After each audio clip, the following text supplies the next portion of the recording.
Second it's 5, everybody just leaves. Everybody's on their own, or OFP, right? Own freaking program. Uh, Highlighting your retirement journey and sharing your transition story. Welcome back, everybody, to Retire.Army. We are back again, myself and Victor, back again to talk about 5 reasons why I joined the military all over again. Just to remind everybody, you can find us on YouTube, Spotify, any place that you ingest or take in podcasts. And you can also find us on Wreaths Across America on Wednesdays at 11 p.m. Eastern Time. So check us out there. So welcome back, Victor. Welcome back to the show. And it's good to be back. Man, it's so nice to do this with you all the time. I really, it's awesome, man. It's good talk. I can't thank you enough for being my co-host on this thing. Yeah, I'm down to talk about military and veteran stuff all the time, man. You know me. That's right. All right, so let's jump into this thing. 5 reasons why we would join the military all over again. And again, there might be some bonus reasons in there, but let's just start it off with the good paying, reliable job. I know we've probably both talked about our experience coming into the military, but there's no other job out there that's going to pay you to do the things that you get to do in the military and take care of you and give you housing and give you health insurance and all that stuff. And you can travel the world. So it's a great paying job. I mean, if it wasn't for the circumstances and just done with doing my military service, I would probably stay in for the next 50 years. What about yourself? Yeah, no, I fully agree. So, I mean, where else are you going to find somewhere that's going to take an 18-year-old, 19-year-old, 20-year-old with basically no experience, put them somewhere, give them milestones and how to achieve the next thing, and, watch them bloom? Where else are you going to find that? Of course, there's companies, corporations, and things like that that may have those kind of tracks to, to move up in the ranks, but the military is great for that. And, I would do it all over again just for that, because I was going all over the place before I joined the military, had like different odd jobs and things. There was really no direction with me until I joined the military. I'm like, okay, well, now I have an objective. I need to learn this to get to here, and I need to do this. And then the promotions came, the money came, things like that. So I would definitely do it all over again just to have that experience again, and not only to follow the leader, but also to be the leader and watch my Marines grow as well. So yeah, I completely agree, man. Completely agree. I'm going to throw another one in there about free school, free education. So I know there's a bunch of people out there that join the military, myself included, join the military, think you're going to get in for, 3 or 4 or 5 years, do some school, get your school paid for, take classes, get your degree, and then get out. It didn't really work out that way, but you get a lot of free school, and not only free school, you get a lot of industry certifications that you can get access to for free or near free that you just can't, like some of those certifications are $300, $500, $5,000 just to get the certifications for some things, whether it's in mechanical engineering or if it's in HR and information systems, if it's in cybersecurity. There's a bunch of industry certifications out there that you can look into for your specific field. You'd be surprised how many are actually certifiable now with different kinds of certs. Before it was mainly IT, and now there's a whole bunch of other realms of career paths that have these certifications like PMP for project management, things of that nature. You can actually get access to those things, and you can get credit for a lot of those things just by being a military member as well. So That's right. So I recall, aside from like the college benefits as well, which are great. They're awesome. You get the tuition assistance. I think it's like $4,500 a year that you can use towards, your bachelor's, master's. I even know folks who have gotten their like doctorates through that, utilizing that pot of money there. Of course, you're going to have to supplement a little bit because doctorates and even master's programs are a little bit more, but it is what it is. That's a huge chunk, right? But yeah, the certificates are awesome, man. Like I recently before I got out, I got my Lean Six Sigma green belt. And that, I think on the civilian side, it was several hundreds of dollars to get that. All I did was sign up for it through one of the squadrons that I was working with. And, they're like, hey, sir, we have this class going, next month. we see your name on it, just come prepared with some note-taking gear and ready to learn. I'm like, hey, good to go.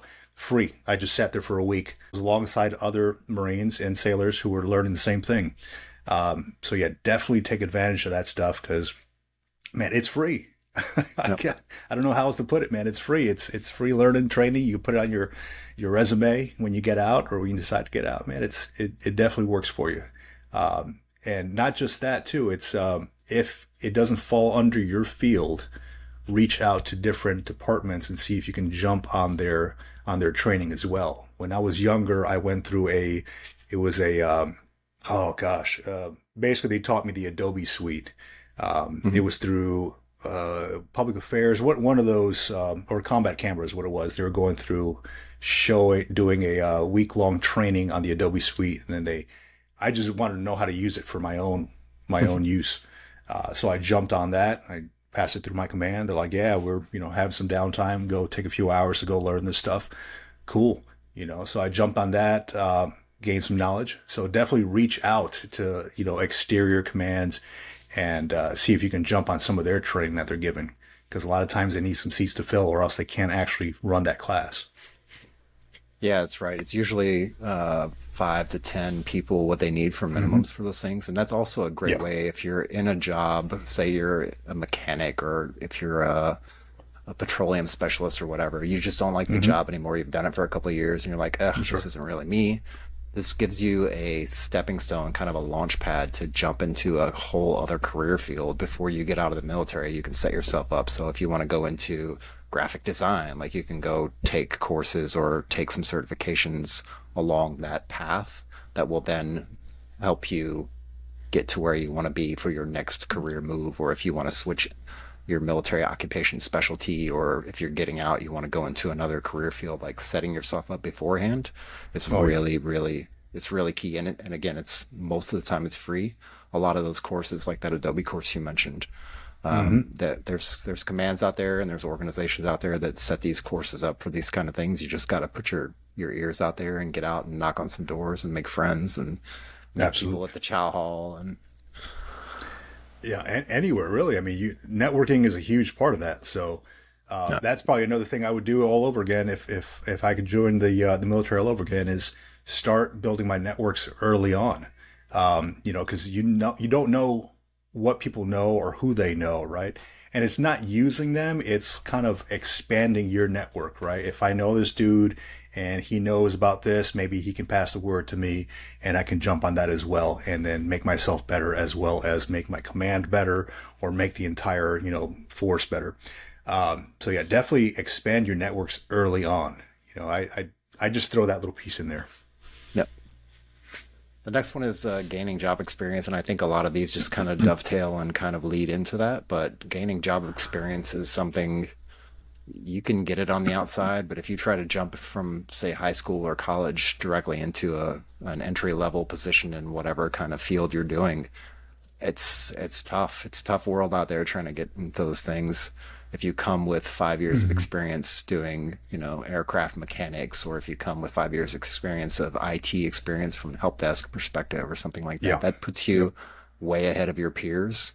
So the 4 or 5 years that they went through college, maybe you've got 4 or 5 years experience in the military, that really puts you ahead because you've got hands-on experience doing those kind of things.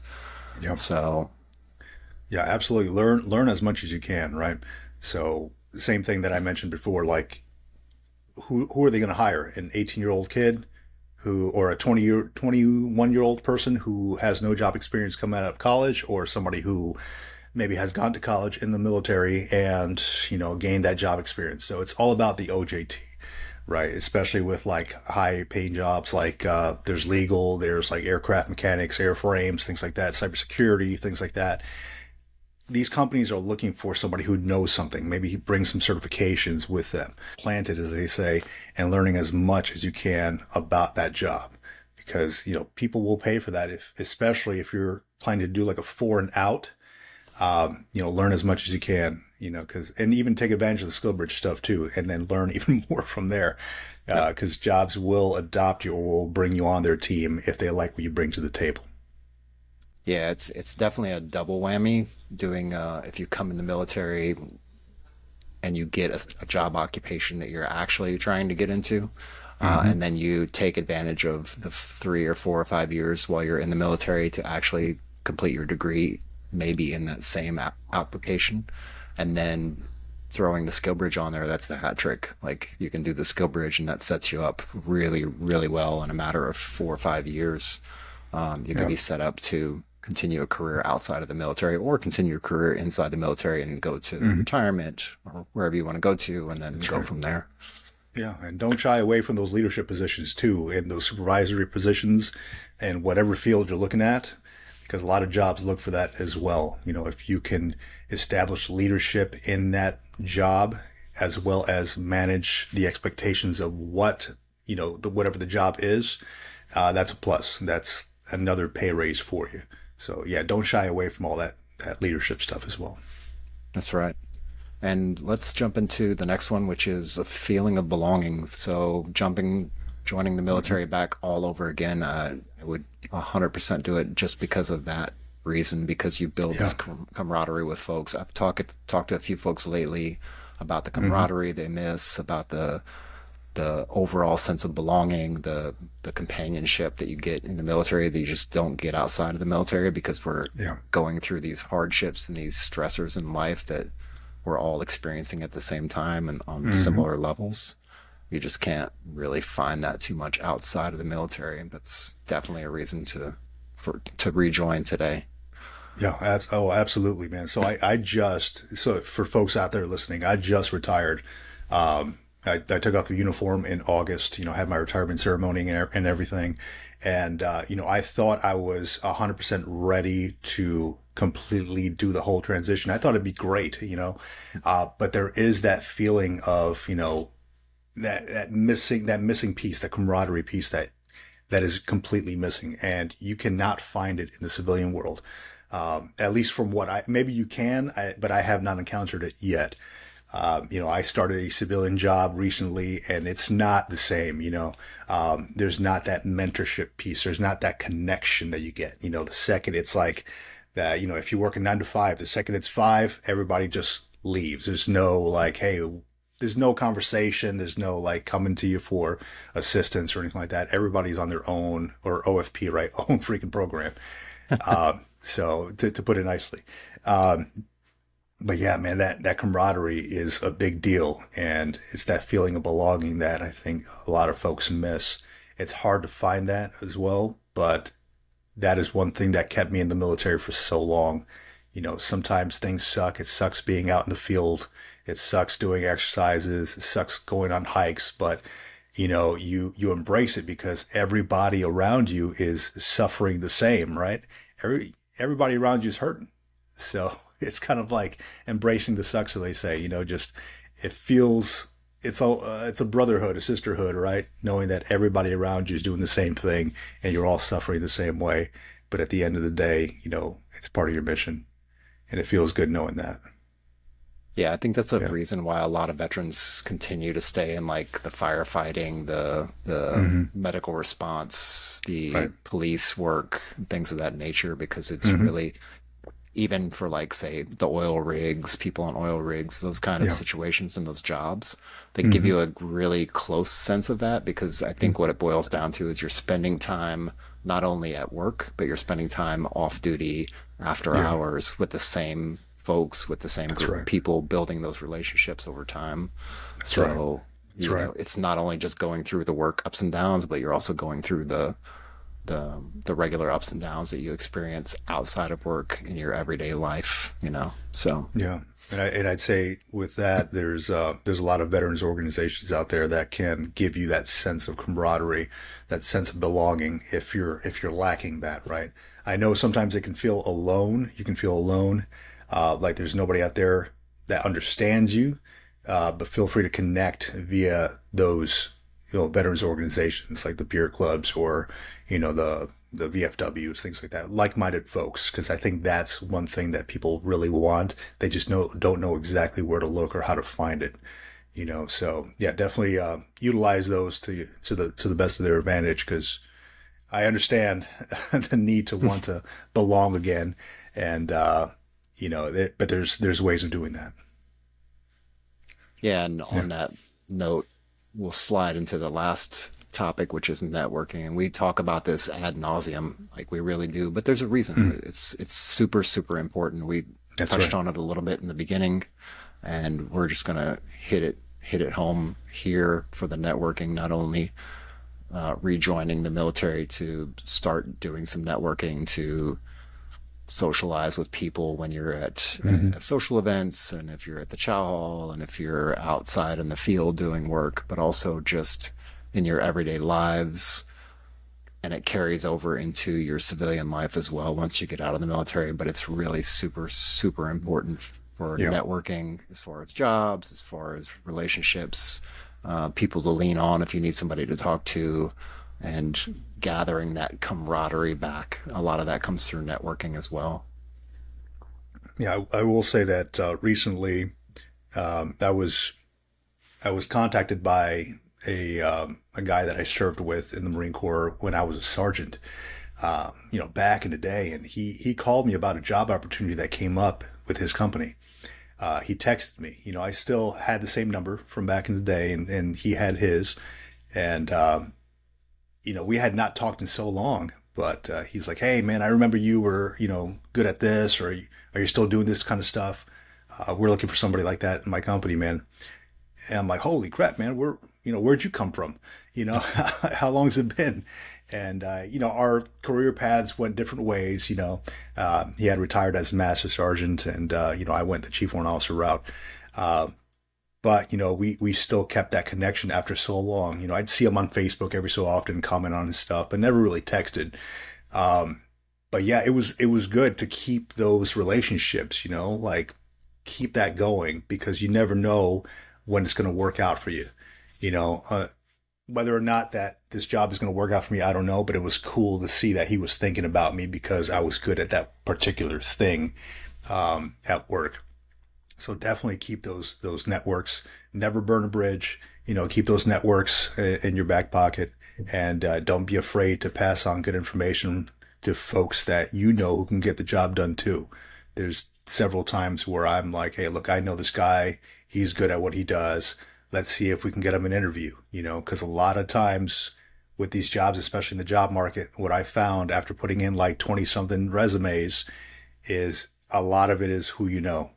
Not about what you know, but it's who you know, because they want to work with personalities. They want to work with somebody who they feel good about working with, And if somebody knows that this person is good, somebody knows this person can get the job done, well, they're going to go with that person instead of maybe Joe Schmo, who they don't know except for on a piece of paper. So yeah, definitely keep those networks going. I cannot speak on that enough, because that it'll definitely save you one day. Yeah, it's there's a couple cliche things that come to mind when I think about the network thing, and it's like your network is your net worth, or Yeah, it is. the classic, like the five people you spend the most time with are going to Yeah. determine who you actually are. Networking is super, super important, and it's definitely another reason why I would join the military all over again. And just to throw it off a little bit with a curveball, like if you had to rejoin the military today, what occupation and specialty would you choose, and why would you choose it? Me personally, I would probably go Intel, maybe something related to IT, cybersecurity, something like that. Though I loved my MOS after doing it for so many years. That is something, just knowing how everything is going now and the need for like cybersecurity or IT or something like that, or Intel, how much of a need there is, I'd probably like move into that. There's no way of knowing that back in the day, right? Unless I actually knew somebody in there. But I'd probably want to migrate into something like that at some point in time, if I had to do it all over again. And I'd pose the same question to you. What would you do if you had to do it all over again? Yeah, it's funny enough, I actually went down the career of IT and cybersecurity, and I mean, it was great. I learned a lot of great things. I learned a lot of systems. I learned a lot about what's currently the hot topic right now. And at the end of the day, the one thing I would go back and do if I could change it is go back and just join the military band, or join the combat camera, like the PAO folks, Yeah, because I that's what. enjoyed this so much. Yeah. the one regret I have trying to get into the military band and not being able to take the opportunity for the audition to be able to do that. But that's what I would do currently. Yeah, no, that's good, man. There's so many things too. Like I'd probably want to do like the combat artist thing a little bit earlier. I tried to apply for that before, and I was just towards the end of my time, and I just didn't have enough time to put towards it. Yeah, I would definitely join in on that if I could do it a little earlier. But yeah, I mean, coulda, woulda, shoulda, but it is what it is. I can that's only right. pass that on to the next generation of folks. So, I mean, exactly what we're doing here, right? Hoping that these folks, whoever's listening to this, can explore their options a little bit more in depth because there's a plethora of things that you can do in the military. Don't just corner yourself into one thing, explore all your options. Definitely. Yeah. And as always, like do your research because there's so many things that the recruiters won't tell you. So we're Yeah. telling you now, like there's stuff out there that you wouldn't even imagine. It's Oh, yeah. occupations in the military that just blow your mind when you see it and you're like, what? I didn't even know that was a job. Yeah, exactly. So Yeah. So, yeah, definitely do your research, man. yeah. Cool. Well, we'll let you all get back to your day. We don't want to waste any of the internet or any of the radio waves, so we'll let you get back to it. But thank you for joining us. Thank you for listening in, and thank you for supporting us out here on Reads Across America and on the various places where you can ingest and take in podcasts. And we love you. Thanks a lot for listening, and we'll talk to you later. All right, out here. I don't know.